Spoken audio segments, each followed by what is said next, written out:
Eu fiz questão de, antes da mensagem, a gente fazer aquela dinâmica do porquê que você ama a Cristo. Né? Por que se diz que se ama a Cristo? Né? E eu gostaria de começar essa nossa conversa, eu gostaria que você fizesse olha para dentro de você e responda essa pergunta só para você. A gente estava numa festa, né, cantando, dando risada e tal, é muito gostoso a gente brincar assim. Mas eu gostaria agora em 30 segundos, que você fizesse uma reflexão séria a esse respeito, do porquê é que você ama a Cristo. Responda para você.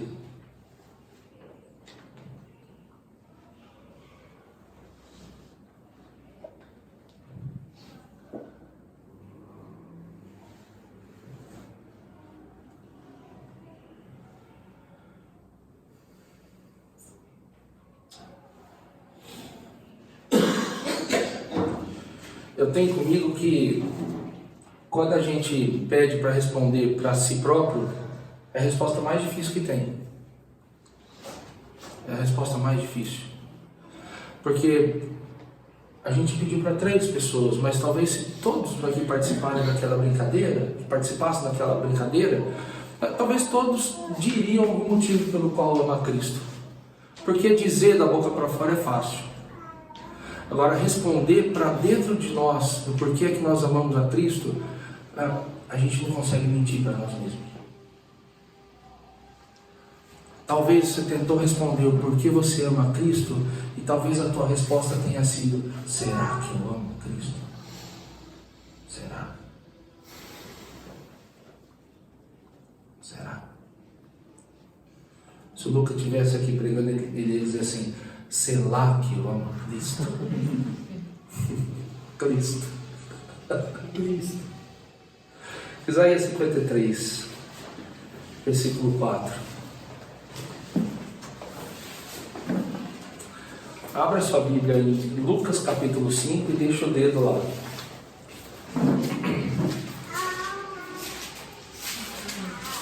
E vamos para Isaías 53.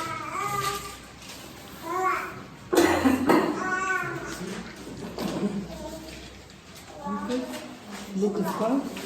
Isso, deixa o dedo lá em Lucas 5. Se tiver um marca-página, melhor ainda, né? Se não, segura com o dedo. E vamos para Isaías 53.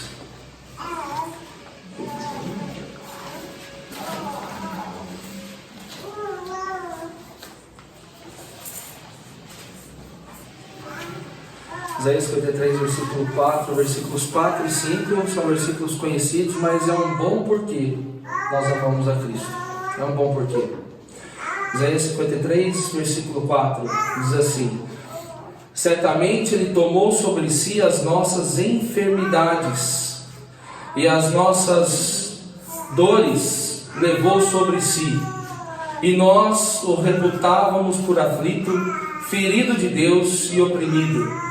Mas Ele foi traspassado pelas nossas transgressões e moído pelas nossas iniquidades. O castigo que nos traz a paz estava sobre Ele, e pelas suas pisaduras fomos sarados. Eu vou ler de novo esse versículo 5.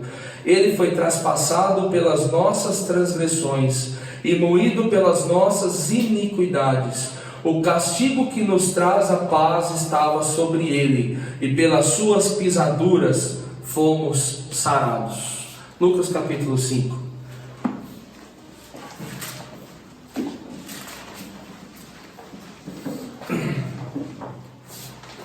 Já contei para vocês a história da dívida dos 10 reais? Não contei? Faz de conta, só faz de conta, hein, Du? Que o Du está me devendo 10 reais. Faz de conta que o Du está me devendo 10 reais. E o Du não tem com que me pagar esses 10 reais. Eu chego para ele e falo: Du, tá perdoado, cara. Não precisa me pagar esses 10 reais não. Tranquilo. Não precisa receber, tá? Né? Estamos zerados, estamos quites. O que aconteceu com esses 10 reais? Ele sumiu? Não, ele não sumiu. Alguém pagou pelos 10 reais, não pagou? O Du não pagou. Quem que assumiu isso? Você. Eu que assumi. Porque uma dívida, ela não some. Uma dívida, ela não some assim. Ou você paga por ela, ou alguém pagou por ela. Lucas capítulo 5, versículo 12. A gente vai ler a história de um homem que teve um feliz dia, uma feliz oportunidade de encontrar a Cristo. E talvez tenha sido a única oportunidade da vida dele. Talvez tenha sido a única oportunidade em que ele ouviu falar de Cristo e que ele sabia que Cristo estava acessível a ele. E como ele foi feliz. Como ele foi feliz. Lucas capítulo 5, versículo 12.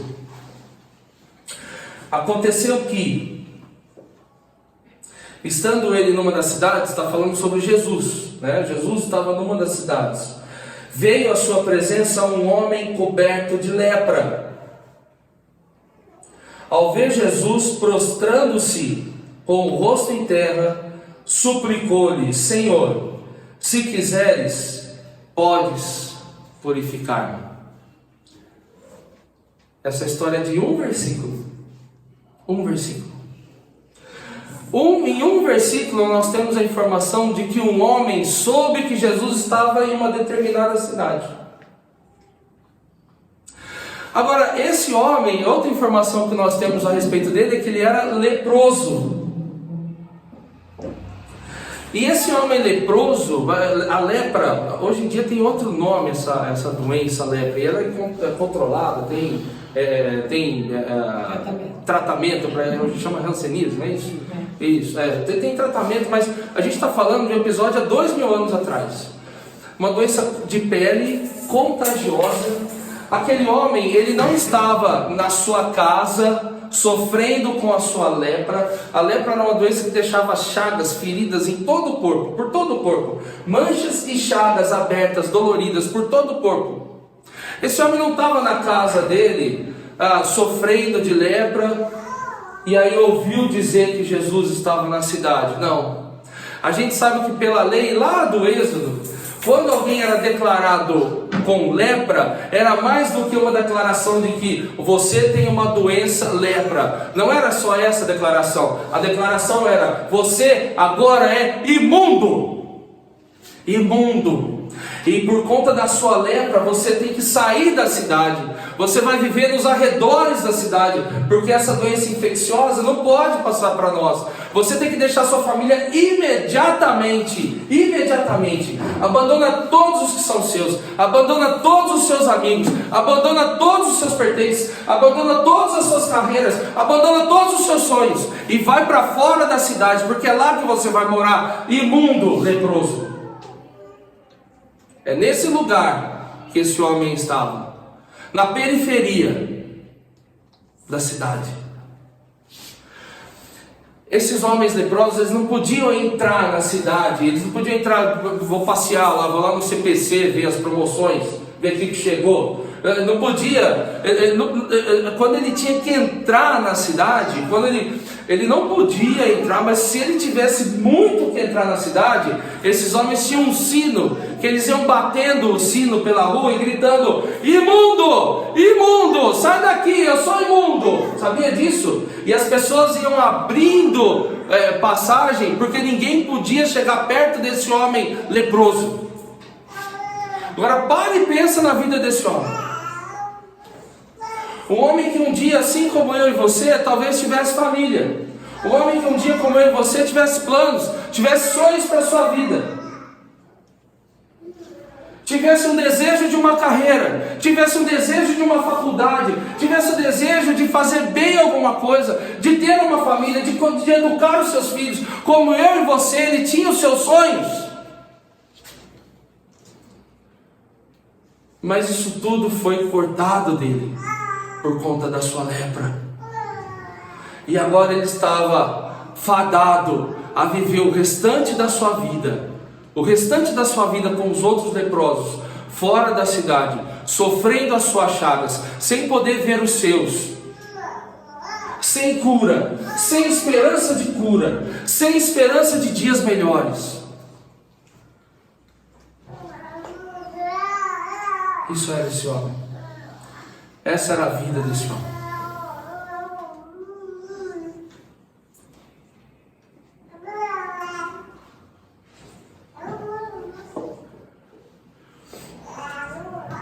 Talvez você esteja olhando para mim e se perguntando: ah, Vinícius, mas eu não tenho nada a ver com esse homem. Eu não tenho nada a ver com esse problema. Graças a Deus, hoje a hanseníase tem cura. Eu não tenho nada a ver com isso, eu não tenho lepra. Acontece que eu gostaria de trazer essa imagem desse homem tão sofrido, desse homem tão sem esperança, desse homem fadado à morte. Eu queria trazer uma imagem espiritual desse homem, porque é assim que os homens são. A Bíblia diz que por conta do seu pecado, todos os homens estão fadados à morte eterna. A Bíblia diz que por conta do pecado, o que o homem merece é o castigo da separação eterna de Deus. Viver longe de Deus. E não apenas na eternidade futura, na condenação eterna, mas aqui nessa vida. As pessoas não têm noção de Deus. As pessoas não têm noção de que há alguém a ser buscado. E até têm noção, mas não sabem como chegar, porque não conhecem a Deus. Estão escravos dos seus pecados. Porque é isso que o pecado fez com o ser humano. Reduziu o homem à servidão do pecado, escravos do pecado. Aquele que é escravo do pecado, ele não tem decisão. Ele só peca porque peca. Ele não tem a decisão, ele não tem a clareza de escolher obedecer a Deus. Ele não tem a clareza que o Espírito Santo dá de escolher adorar a Deus, porque ele é escravo do pecado. A Bíblia nos diz que por conta de um só homem entrou o pecado no mundo, e pelo pecado a morte. E então todos os homens estão mortos, porque todos pecaram. Todos pecaram. Romanos capítulo 3 pega a humanidade e põe num tubo de ensaio e gira assim contra o sol e vai: deixa eu ver se tem algum, deixa eu ver só se tem algum que não pecou, só se tem algum que pode ser considerado justo, só se tem algum que talvez, esse aqui acha que ele cuida bem da família dele, não, mas é pecador ainda. Esse aqui acha que por conta das suas bondades, dos seus desejos, por conta de fazer aquilo que ele acha que é bom, ele acha que ele pode ser justificado diante de Deus, mas não, isso não é suficiente para chegar a Deus. Na verdade, não há nenhum que busque a Deus, ninguém que busque a Deus. Todos a uma se fizeram inúteis, não há ninguém que faça o bem, não há nenhum sequer, nem eu e nem você. Essa é a nossa lepra espiritual que nos levou para longe de Deus. E assim como aquela doença maldita do passado, o nosso pecado não tem cura por si só. Não tem cura, não há cura que você possa fazer, algo que eu possa fazer por você. Nada pode nos curar da condenação do nosso pecado.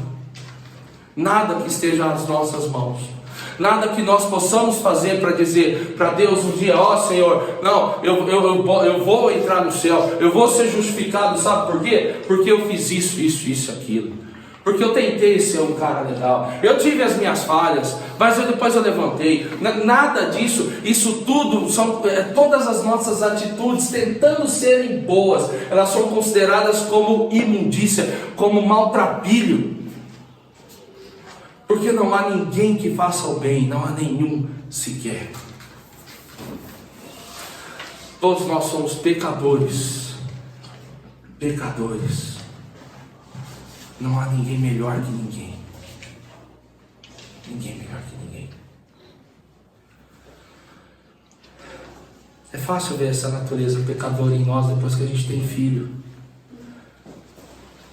Como é fácil? Porque ninguém ensinou a eles a rebeldia. Mas quanto eles fazem birra. Ninguém ensinou eles a revidarem, mas como eles nos revidam. Ninguém ensinou para eles a desobediência, mas como eles nos desobedecem. Existe uma corrente que diz que a criança, quando nasce, por si só, ela é boa. Eu não sei. Eu não sei onde é que é essa criança. É linda, é a coisa mais linda, é o bebezinho mais gostoso do mundo, mas é um pecadorzinho que está nascendo. É um pecadorzinho. E sabe, por conta do nosso pecado, a humanidade está distante de Deus. Como o homem está distante de Deus? Romanos 1 diz que por haverem desprezado a consciência de Deus, por haverem desprezado o santo Deus, Deus entregou a própria humanidade para fazerem coisas que são abomináveis. Entregou à humanidade a sua própria consciência impura, maldita, para fazerem coisas que são abomináveis diante de Deus. Não porque Deus assim quis, mas o homem quis assim. Por conta do pecado. E aí você diz assim para mim: não há Deus, porque olha como está essa terra. Olha como a violência só aumenta. Deus, será que Deus se esqueceu de nós?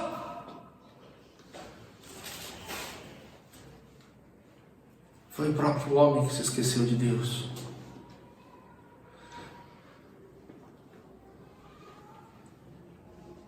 E agora eu quero te perguntar: o que foi que te trouxe aqui nessa noite? O que foi? O que foi que te trouxe aqui? Foi para encontrar os seus irmãos? Foi para a gente fazer uma festa cantando? Foi para ninguém dizer que você não vem? O pessoal não reparar que você já faltou no domingo passado? Ou foi para encontrar uma pessoa especial? O único a quem de direito a gente pode chegar, como aquele homem leproso chegou, na presença santa, prostrado, dizendo: Senhor, se quiseres, podes me purificar. Porque não há nada lá fora que nos purifique dos nossos pecados. Não há nada lá fora que vá perdoar os nossos pecados.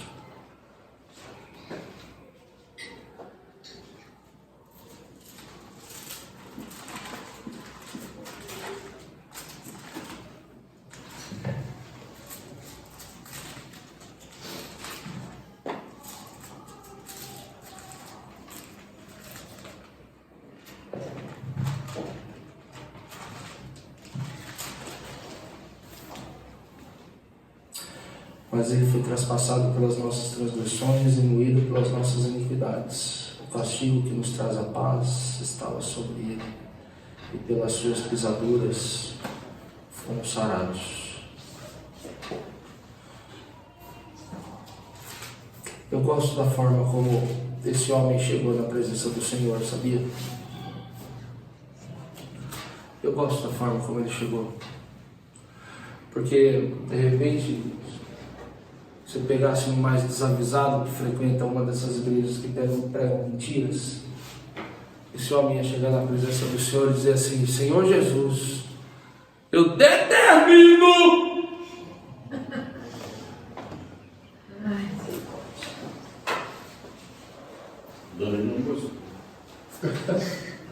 eu determino o quê? Quem sou eu, quem é você, para determinar alguma coisa diante do Criador do Universo, do Rei dos Reis? Quem é Senhor de quem, na verdade? Quem é? Que você determina o quê? Eu gosto da postura desse homem, porque é essa postura que nós pecadores devemos ter diante do nosso Senhor. Nós pecadores devemos ter essa postura diante do nosso Senhor.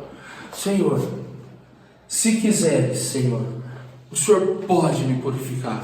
O Senhor é o único que pode me purificar. Talvez esse homem já tenha gastado tudo que tinha tentando alguma solução. Talvez eu e você já batemos cabeça tantas vezes, buscando a solução que nós gostaríamos de dar para a nossa vida, para os nossos erros, para a nossa culpa, para o tanto de vezes que a gente bate cabeça e o tanto de murro e ponta de faca que a gente dá, buscando em nós alguma solução, buscando alguma felicidade em alguma coisa longe do Senhor Jesus Cristo, buscando alguma cura para a nossa alma, longe da pessoa do Senhor Jesus Cristo. Até quando eu e você achamos que nós podemos levar a nossa vida alheia ao senhorio de Cristo? Até quando? Por que essa maldita carne pecadora é tão orgulhosa?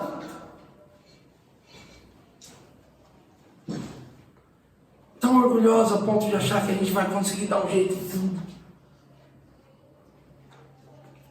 Tão orgulhosa ao ponto de se esquecer de verdade quem é que está no controle de tudo, quem é que manda em tudo, quem que está no controle de tudo, quem é o soberano. Por que a gente insiste em viver uma vida alheia aos joelhos dobrados diante do Senhor Jesus? Ele fez o melhor por nós. Se houve alguém que podia perdoar os nossos pecados, era Ele. Nem nós. Nem se eu e se você morrêssemos para isso, nós estaríamos mortos para sempre, porque a nossa morte não é suficiente para pagar a santidade do Deus ofendido.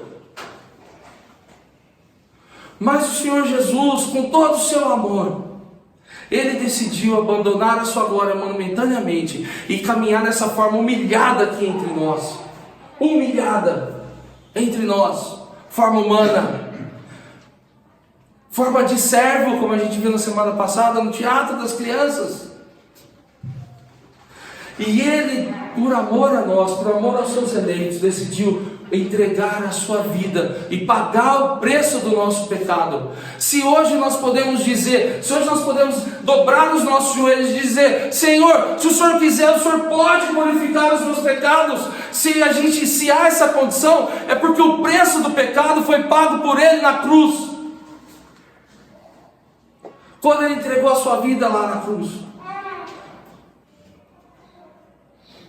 É por isso que a gente pode dobrar os nossos joelhos e pedir perdão para Ele por algo que nós fizemos, pelos nossos pecados, ou pela nossa condição de natureza pecadora. É por isso, porque Ele pagou o preço.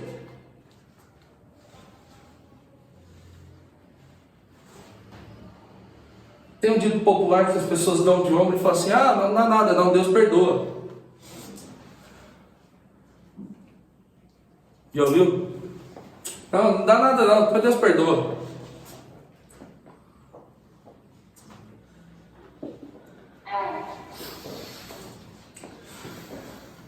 Tomara que nem eu nem você nunca tenhamos pensado isso. E se um dia pensamos algo a respeito disso, que isso seja anátema, que isso seja maldito. Porque quem é o Senhor de quem?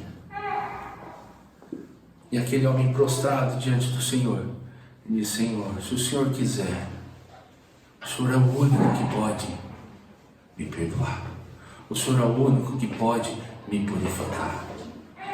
E assim como aquele homem, eu quero dizer para você: não há ninguém que possa te purificar além de Jesus Cristo. Não há. Não há. Independente daquilo que te trouxe aqui nessa noite, que você tenha essa consciência de que somos pecadores e precisamos da purificação de Jesus Cristo. A nossa conversão ao Senhor. E Jesus, versículo 13, estendendo a mão, tocou-lhe, dizendo: quero, fica limpo. Sabe quanto tempo devia fazer que esse homem não tinha ninguém estendendo a mão na sua direção? Imagina. Imagina quanto tempo esse homem não sentia ninguém tocando na sua pele. Uma pele considerada maldita, uma pele considerada impura, uma pele repugnante aos homens, mas não ao Senhor de tudo. Ele não apenas respondeu, mas o Evangelho de Lucas contado para nós que gostamos de uma boa história, nós gentios que gostamos de uma boa história, ele nos diz que Cristo não apenas respondeu com palavras, mas ele fez questão de tocar, mostrando quem é Senhor de verdade. Porque Cristo pode ter caminhado entre os pecadores, mas ele nunca se contaminou com o pecado. Nunca. Não havia essa possibilidade. Ele é Deus. Ele é Deus. E como Deus, Ele é o único capaz de nos tocar para a nossa salvação. E dizer: quero, fica limpo. Fica limpo.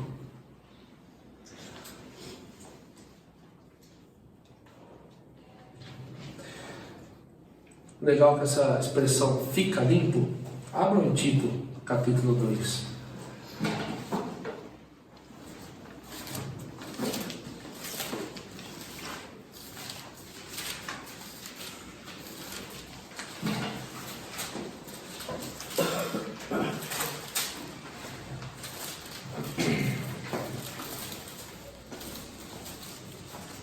Tito, capítulo 2, versículo 14. Texto falando sobre a obra do Senhor Jesus Cristo para a salvação dos homens. Tito 2:14. O qual a si mesmo se deu por nós, a fim de remir-nos de toda iniquidade e purificar para si mesmo um povo exclusivamente seu, zeloso de obras. Esse purificar para si mesmo um povo exclusivamente seu, essa palavra purificar é a mesma palavra que Jesus falou para esse homem: eu quero, fica limpo, fica purificado. É como se o Senhor estivesse dizendo agora para nós como igreja: eu quero que vocês sejam purificados. Como se Ele estivesse dizendo para nós: eu já levei todo o castigo de vocês, eu já paguei todo o castigo de vocês, agora o que eu espero de vocês, o que eu quero de vocês é que vocês sejam purificados. Eu quero, igreja, fica limpa. Fica limpa. Você quer ser limpo diante de Deus? Quer? Diante de Deus.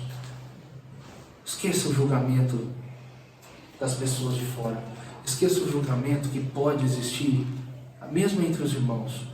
Você com Deus. Você quer ser limpo diante de Deus? Se você quer,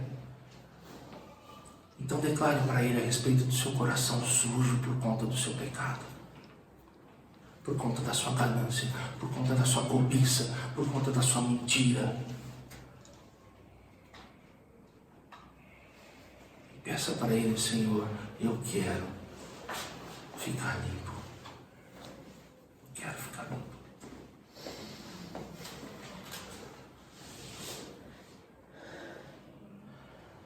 Segundo Coríntios 5 diz que aquele que não conheceu o pecado, Ele se fez pecado por nós. Aquele que não conheceu o pecado, Ele se fez pecado por nós lá na cruz, para que hoje nós fôssemos feitos justiça de Deus.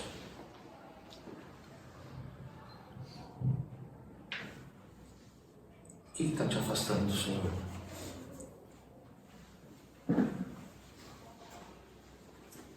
Dobre o seu joelho diante do Senhor Altíssimo e ouça da boca dele: eu quero ficar limpo.